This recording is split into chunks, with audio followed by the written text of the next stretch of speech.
સાબરકાંઠાના ખેડબ્રહ્મામાં અરવલ્લી પર્વતમાળા બચાવવાના અભિયાન સાથે રાજકીય ગરમાવો જોવા મળ્યો છે। ખેરોજ ખાતે આયોજિત અરવલ્લી બચાવો સભામાં આમ આદમી પાર્ટીના ધારાસભ્ય ચેતર વસાવાની ઉપસ્થિતિમાં પોશીના તાલુકા પંચાયતના ભાજપના સદસ્ય મુકેશ ડાભી વિધિવત રીતે આપમાં જોડાયા છે। મુકેશભાઈ ગઈકાલે જ પોતાનું રાજીનામું તાલુકા વિકાસ અધિકારીને સોંપ્યું હતું। આ તકે ચેતર વસાવાએ સરકાર પર આક્ષેપ કરતા જણાવ્યું હતું કે સરકાર બિલ્ડરો અને ખનીજ માફિયાઓના ફાયદા માટે અરવલ્લી પર્વતમાળાને નુકસાન પહોંચાડી રહી છે। આગામી દિવસોમાં ગુજરાત સહિત 4 રાજ્યોના લાખો લોકો ભેગા મળી દિલ્હી સુધી કૂચ કરશે અને જો સરકાર ફેર વિચારણા નહીં કરે તો ઠેર ઠેર ઉગ્ર આંદોલન કરવાની ચીમકી પણ ઉચ્ચારવામાં આવી છે। બચાવો પર્યાવરણ બચાવો જનસભા મળી અને આ જનસભા અંતર્ગત હજારો લોકો પોતાના આક્રોશ સાથે આજે અમારી સાથે જોડાયા છે।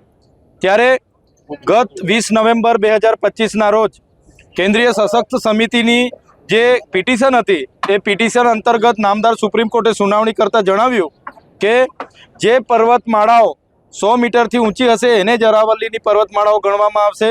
જે પર્વતમાળાઓની વચ્ચે 500 મીટરનું અંતર છે અને એમને પણ અરાવલ્લીમાં ગણવામાં નહીં આવે, જેના કારણે આ વિસ્તારની જે પહાડીઓ છે એ હજારો પહાડીઓનો ખતરો સેવાઈ રહેલો છે।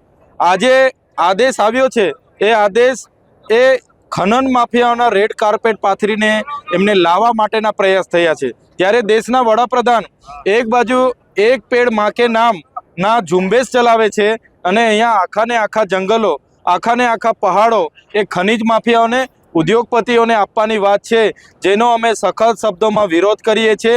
આવનારા દિવસોમાં અમને જરૂર લાગશે તો જો સરકાર આમાં પુનઃ વિચાર નહીં કરે, જો આમાં ખંડન નહીં થાય તો આવનારા દિવસોમાં હજારો અને લાખોની સંખ્યામાં અમે ગાંધીનગર તરફ પણ કૂચ કરીશું। અમે રાજસ્થાન, હરિયાણા અને દિલ્હીના આગેવાનો સાથે પણ સંપર્કમાં છે, એ લોકો સાથે પણ અમારી ચર્ચા થયેલી છે।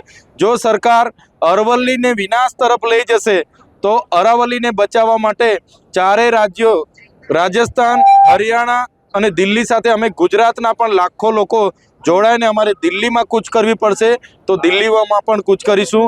અમે અમારી પર્યાવરણ, અમારી પ્રકૃતિ, અમારું પાણી, અમારું જંગલ બચાવવા માટે આવનારા દિવસોમાં રોડ પર ઉતરવું પડશે તો રોડ પર, અને જ્યાં વિધાનસભાએ ગૃહ ઘેરાવા કરવા પડશે ત્યાં પણ અમે જઈશું।